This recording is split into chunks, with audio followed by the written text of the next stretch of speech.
Hello friends, कैसे हैं आप सब लोग? उम्मीद करती हूँ आप सभी लोग अच्छे होंगे। तो आपका मेरे चैनल में बहुत-बहुत स्वागत है। तो आज हम बनाने जा रहे हैं मिठाई। दिवाली आने वाली है तो हमने सोचा क्यों ना कुछ मीठा बनाया जाए। तो आज हम बनाने जा रहे हैं हलवाई के तरीके से सूजी बेसन के लड्डू, वो भी दानेदार। तो ना देर करते हुए चलिए शुरू करते हैं बनाना।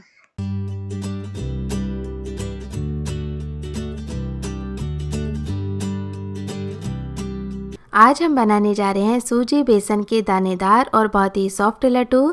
इन लड्डुओं को हम बिना चाशनी के बनाएंगे। तो यदि आपको चाशनी बनाना मुश्किल लगता है तो इस प्रकार से लड्डू बनाने में आपको कोई परेशानी नहीं होगी। और इन लड्डुओं की खास बात ये भी है कि इन्हें महीने भर तक स्टोर भी किया जा सकता है। पर यकीन मानिए, ये लड्डू इतने टेस्टी बनते हैं कि स्टोर करने के लिए लड्डू बचेंगे ही नहीं। तो फ्रेंड्स, इन लड्डुओं को बनाने के लिए सबसे पहले ले लेंगे हम 1 कप सूजी। सूजी आप बारीक या मोटी कोई भी ले सकते हैं। सारे इंग्रेडिएंट्स मापने के लिए आप या तो कोई कटोरी ले लें या फिर इस तरह का मेजरिंग कप इस्तेमाल कर सकते हैं। साथ ही सूजी के साथ हम लेंगे बेसन। तो मैं यहाँ पर इस्तेमाल कर रही हूँ टाटा संपन्न का बेसन, जो 100% चना दाल से बना है। तो जिस कप से हमने सूजी को मापा था उसी कप को मापकर हम ये 1 कप बेसन ले लेंगे। अब हम इसी कप को माप कर ले लेंगे घी। तो यहाँ पर 1 कप ही हमने मेल्टेड घी लिया है। तो ये 1/4 कप घी हम अभी डाल देंगे, बाकी घी हम बाद में इस्तेमाल करेंगे। सूजी और बेसन को अब घी के साथ अच्छे से मिक्स कर लेंगे। तो जैसे ही हम मिक्स करेंगे तो सूजी बेसन में घी का अच्छा मॉइस्चर आ जाएगा। यहाँ पर मैंने सूजी और बेसन दोनों का इस्तेमाल किया है। आप चाहें तो खाली बेसन से भी ये लड्डू बना सकते हैं या सिर्फ सूजी से भी बना सकते हैं, या इन लड्डुओं को बनाने के लिए आप गेहूं का आटा भी इस्तेमाल कर सकते हैं। लेकिन यदि आप सूजी और बेसन दोनों को मिलाकर ये लड्डू बनाएंगे तो लड्डू में बहुत ही अच्छा टेस्ट आएगा। तो आप देख सकते हैं घी को हमने अच्छे से मिला लिया है। काफ़ी अच्छी मुट्ठी इसके अंदर बन रही है। अब हम इसके अंदर पानी डालेंगे और इसका एकदम ढीला डो बनाकर तैयार करेंगे। पानी थोड़ा ज़्यादा मात्रा में डालेंगे क्योंकि हमने इसके अंदर सूजी का इस्तेमाल किया है। तो सूजी को जब हम रेस्ट देंगे तो ये काफ़ी अच्छे से फूल जाएगी। तो जो डो अभी आपको बहुत ही ढीला दिखाई दे रहा है वो काफ़ी टाइट हो जाएगा। तो सूजी को इस तरह से जब हम पानी पिला देते हैं और वो अच्छे से फूल जाती है तो लड्डू भी बहुत अच्छे बनते हैं। और जब लड्डू इसके बांधते हैं तो इसके जो दाने होते हैं वो बिखरते भी नहीं हैं। तो ये देखिए एकदम ढीला डो हमने बना कर रखा है। लेकिन थोड़ी देर जब हम रेस्ट देंगे तो ये काफ़ी टाइट हो जाएगा। पानी के बजाय आप दूध का इस्तेमाल भी कर सकते हैं इस डो को बनाने के लिए। तो यहाँ पर आधा कप पानी लेकर मैंने इसका डो तैयार किया है। तो अब हम इसे कवर करके छोड़ देते हैं और 10 मिनट के लिए रख देते हैं रेस्ट करने के लिए। 10 मिनट बाद चेक कर लेते हैं। तो आप देख सकते हैं कि जो डो एकदम ढीला था वो कितना टाइट हो गया है, क्योंकि सूजी काफ़ी अच्छे से फूल गई है। और एकदम टाइट डो ही हमें इसका बनाना है। तो एक बार 1-2 मिनट के लिए इस तरह मसलते हुए हम इसे चिकना बना लेते हैं। और अब इसे एकदम छोटी छोटी लोई तोड़कर इसे हथेलियों के बीच लेते हुए एकदम फ्लैट कर लेते हैं। मैं आपको इन लड्डुओं को बनाने के लिए 2 तरीके बताऊंगी। जो तरीका आपको अच्छा लगे आप वो तरीका अपना सकते हैं। तो एक तरीका तो ये हुआ कि इस तरह से आप टिकिया बना लें पतली पतली। तो कुछ टिकिया मैं बनाकर प्लेट में रख लेती हूँ और इन टिकिया को अब हम घी के अंदर शैलो फ्राई करेंगे। तो ये जो घी हमने कप से लिया था उसी घी में से मैं 1/4 कप से थोड़ा सा ज़्यादा घी इस पैन के अंदर डाल दूँगी। गैस का फ्लेम हम लो रखेंगे। लो फ्लेम पर ही इन टिकिया को हमें पकाना है। बचा हुआ घी हम बाद में इस्तेमाल करेंगे। तो अब ये एक एक करके टिकिया इसके अंदर रख देते हैं और लो फ्लेम पर धीरे धीरे पकने देते हैं ताकि ये अच्छे से फ्राई हो जाएं और इनमें बिल्कुल कच्चापन नहीं रहे। तो जब तक यहाँ पर टिकिया पक रही है मैं दूसरी प्रोसेस बताती हूँ। तो यदि आप इस तरह से टिकिया नहीं बनाना चाहते हैं और इन्हें घी में फ्राई नहीं करना चाहते हैं तो इस प्रकार से एकदम पतली रोटी इसकी बेल लें। तो बेलते समय इसके किनारे ज़रूर फटेंगे क्योंकि जो डो हमने बनाया है वो काफ़ी हार्ड है। तो एकदम पतला इसे हम बनाएंगे ताकि जब हम इसे सेकें तो इसमें बिल्कुल भी कच्चापन नहीं रहे। बहुत ही जल्दी से ये सिक भी जाती है और बहुत ही अच्छी हो जाती है।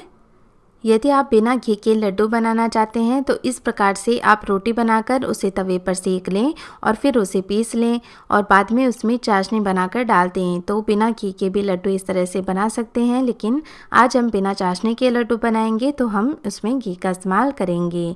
तो ये रोटी हम तवे पर रख देते हैं और लो फ्लेम पर ही इसे हम अच्छे से सेक लेंगे। इधर जो टिकिया है वो एक तरफ से सिक चुकी है, तो एक दो बार पलटते हुए हम इन्हें सेकेंगे। तो अभी इन्हें पलट देते हैं ताकि ये ऊपर की साइड भी अच्छे से सिक जाए नीचे से। अब आप सोच रहे होंगे कि इस तरह से तो हम बेसन और सूजी को भूनकर बहुत ही आसानी से लड्डू बना सकते हैं, लेकिन दोस्तों जब हम इसका डो तैयार करते हैं तो जो सूजी अच्छे से फूल जाती है उसका बहुत ही अच्छा टेस्ट भी आता है और जो लड्डू होते हैं वो बाद में जाकर कड़क नहीं होते हैं, एकदम नरम और मुलायम बने रहते हैं। तो इसका टेस्ट बिल्कुल ही डिफरेंट आता है और उस तरह से भुनी गई सूजी या बेसन के बजाय काफ़ी अच्छा भी आता है। तो इधर रोटी को भी हमने पलट दिया है, इसे भी नीचे से सेक लेंगे। तो दोनों को ही हमें लो फ्लेम पर ही सेकना है। एक साइड से रोटी काफ़ी अच्छे से सेक चुकी है, बहुत ही अच्छा कलर आ गया है, तो दूसरी साइड से इसे और सेक लेते हैं। इधर जो टिकिया है वो भी काफ़ी अच्छे से सिक चुकी है। तो जब आप टिकिया को अच्छे से सेक लेंगे तो इसमें बहुत ज़्यादा घी भी ये अब्सॉर्ब नहीं करेंगी। तो इन्हें हम प्लेट के अंदर निकाल लेते हैं और थोड़ा ठंडा होने देते हैं। तो टिकिया बनाने के लिए हमने जितना घी पैन में डाला था आप देख सकते हैं उतना घी हमारा बच भी गया है, क्योंकि वो अच्छे से सिक जाएंगी तो बहुत ज़्यादा घी अब्सॉर्ब नहीं करेंगी। तो इस घी को हम गर्म करके बाद में इस्तेमाल करेंगे। और ये टिकिया भी अच्छे से ठंडी हो चुकी हैं, तो इन्हें हम तोड़ लेते हैं। टिकिया को हमने तोड़कर रख दिया है तो ये जल्दी से ठंडी हो जाएंगी। और इधर रोटी भी अच्छे से सिक चुकी है, तो गैस का फ्लेम ऑफ कर देते हैं और इसे भी हम निकाल लेते हैं प्लेट के अंदर। तो ये बहुत ही खस्ता सी रोटी बनकर तैयार हुई है, तो इसे भी हम तोड़ के रख देते हैं। देखिए दोनों साइड से काफ़ी अच्छे से सिक भी चुकी है और कितनी पतली और कितनी बढ़िया रोटी हमारी बनकर तैयार हुई है। इसे भी तोड़कर ठंडा होने देते हैं। तो दोनों तरीक़ों से आप बहुत ही अच्छे लड्डू बना सकते हैं। तो जो प्रोसेस आपको ईजी लगे आप उस तरीके से लड्डू बना लें। अब इसे ठंडा होने के बाद हम ग्राइंडर जार में डालेंगे और ग्राइंडर जार में इसे पीस लेते हैं। यदि आपके पास मिक्सी नहीं है तो ये जो टिकिया और रोटी हमने बनाई है वो इतनी ज़्यादा खस्ता है कि यदि आप कोई चकला या बेलन लेकर उसे प्रेस करेंगे तब भी ये बहुत ही आसानी से टूट जाती हैं, या हाथों से भी आप इसे आराम से तोड़कर इसका पाउडर बना सकते हैं। तो मैंने इसे मिक्सी में पीस लिया है। इसे हम एक बोल के अंदर ट्रांसफ़र कर लेते हैं। तो आप देख सकते हैं जो इसका पाउडर बना है वो काफ़ी नरम है, सॉफ्ट है। तो इससे लड्डू भी वैसे ही बनेंगे, बहुत ही सॉफ्ट लेकिन बहुत ही टेस्टी। अब बारी आती है इसमें चीनी डालने की। तो या तो आप इस तरह से 1 कप चीनी का ले लें और चीनी को पीसकर इस्तेमाल करें। तो इस प्रकार ये दानेदार चीनी होती है, उसे मिक्सी में पीस लें फिर इस्तेमाल करें। या फिर दूसरा ऑप्शन है कि आप इस तरह की रिफाइंड शुगर ले लें। तो ये चीनी होती है वो आप देख सकते हैं थोड़ी दानेदार सी होती है। तो जब हम लड्डू बनाते हैं तो इसी तरह की चीनी का इस्तेमाल करते हैं, तो इससे लड्डू काफ़ी दानेदार बनते हैं, टेस्टी भी बनते हैं। तो या तो आप आधी पीसी हुई चीनी या इस तरह आधी रिफाइंड शुगर डाल सकते हैं, लेकिन हम इसमें 1 कप ये रिफाइंड शुगर ही डालेंगे क्योंकि इसका टेस्ट काफ़ी अच्छा होता है। और जो नॉर्मल चीनी होती है उसके बजाय ये चीनी थोड़ी हेल्दी भी होती है। अब इसमें कुछ कटे हुए ड्राई फ्रूट्स डाल देते हैं। तो आप अपने मनपसंद के ड्राई फ्रूट्स इसमें ऐड कर लें। फ्लेवर के लिए इलायची पाउडर डाल देंगे, अच्छे से मिक्स कर लेंगे इसे। यदि आप ये लड्डू चीनी में नहीं बनाना चाहते हैं तो आप जैगरी पाउडर यानी जो गुड़ का पाउडर होता है उसका इस्तेमाल भी कर सकते हैं। अच्छे से मिक्स करने के बाद अब हम इसमें ये जो घी हमने रखा था पैन में उसे गर्म करके डाल देंगे। तो गरम करके डाल देंगे घी, तो क्या होगा कि लड्डू काफ़ी अच्छे से बाइंड हो जाएंगे। और थोड़ा घी जो कप में बच गया था उसे भी हम बाद में इस्तेमाल कर लेंगे। अच्छे से मिक्स कर लेंगे। तो नॉर्मली 2 कप के अंदर हम 1 कप घी डालेंगे इसके अंदर। तो इतना घी लड्डू बांधने के लिए लग जाता है। तो ये देखिए मुठिया बंध रही है, लेकिन हल्की सी इसमें कसर बाकी है। तो जो घी बच गया था उसे भी हम डाल देते हैं। तो अभी एकदम घी परफेक्ट हो जाएगा।